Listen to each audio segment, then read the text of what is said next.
అందరికీ నమస్కారం అండి. నేను మీ ఉమామహేశ్వరిని. ఈరోజు మీకు అంటే అందరికీ తెలిసిన వంటకమేనండి. గారెలు చేద్దామండి. గారెలంటే రాని వారి కోసం చేస్తున్నానండి. అంటే చూసి నేర్చుకుంటారని.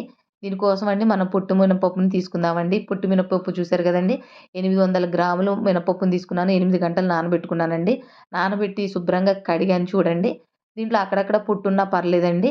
కానీ ఇసుక రేణువులు అవేమీ లేకుండా మాత్రం చూసుకోండి. ఈ విధంగా కడుక్కోవాలండి పప్పుని. చాలా నీట్‌గా కడుక్కుంటే చాలా బావుంటదండి. ఇప్పుడు మనం గ్రైండర్‌లో వేసుకుందామండి పప్పుని. గ్రైండర్‌లో వేసేటప్పుడు కొంచెం కూడా వాటర్ వేయకుండా బరగ్గా పట్టుకుంటే గారె ఆయిల్ పీల్చకుండా మంచిగా వస్తదండి. చూసారు కదండీ! ఈ విధంగా పట్టుకోవాలి. అక్కడక్కడ మినపప్పు పలుకులుంటే చాలా టేస్టీగా ఉంటదండి గారె.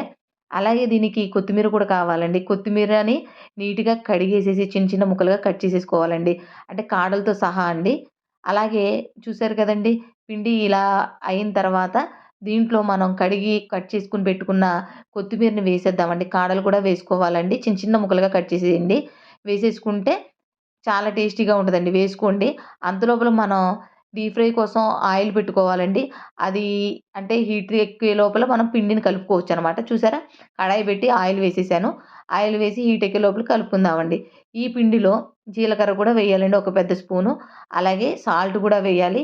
ఆ సాల్ట్ వేసేసిన తర్వాత మొత్తం అంతా కలిపేసి ఒకసారి టేస్ట్ చూసుకోండి. సరిపోకపోతే అడ్జస్ట్ చేసుకోండి. అప్పుడు ఈ పిండి ఈ విధంగా కలుపుకున్నాం గదండీ! ఇలా అవుతుందండి. ఇలా అయిన తర్వాత కాస్త వాటర్ కూడా పక్కన పెట్టుకుందామండి. అలాగే ఆయిల్ హీట్ ఎక్కిందా లేదా కొంచెం వేసి చూద్దామండి. హీట్ ఎక్కిందండి. ఇప్పుడు చూసారు కదా! హ్యాండ్ వాటర్‌లో ముంచుకొని కాస్త పిండితో ఒక ముద్ద చేసుకోనండి. మళ్ళీ కవర్‌ను కూడా వాటర్‌తో తడుపుకోవాలండి. కవర్‌ని కూడా వాటర్‌తో తడుపుకొని గారె వేసేద్దామండి. కొంచెం మందంగా వేసుకుంటేనే బావుంటదండి. మధ్యలో హోల్ పెడితే గారె వేసేయొచ్చండి. అలా గారె వేసేసుకోవాలండి.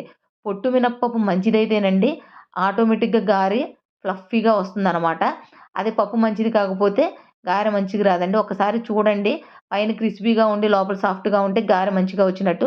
లేకపోతే పప్పులో అది మనం కలిపిన పిండిలో కాస్త వంట సోడా వేసుకోండి. ఆ వంట సోడా వేస్తే గారెలు ఫ్లఫీగా వస్తాయి. కాకపోతే కొంచెమే వేయండి. ఆయిల్ పీల్చేస్తుంది. ఈ విధంగా వేసుకోవాలండి గారెలు. గోల్డెన్ బ్రౌన్ కలర్ వచ్చిన తర్వాత తీసేసుకుంటే సరిపోతుందండి. గారెలు రెడీ అయిపోతాయి. దీన్ని వేసేటప్పుడండి మీడియం ఫ్లేమ్‌లోనే వేయాలండి గారెలు. అన్ని గారెలు వేసేసుకున్న తర్వాత హై ఫ్లేమ్‌లో పెట్టి వేగనివ్వాలండి.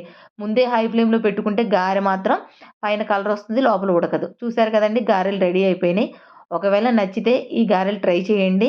మా వీడియోస్ గనుక మీకు నచ్చితే లైక్ చేసి, షేర్ చేసి మా ఛానెల్ సబ్స్క్రైబ్ చేయండి. ఉంటాను.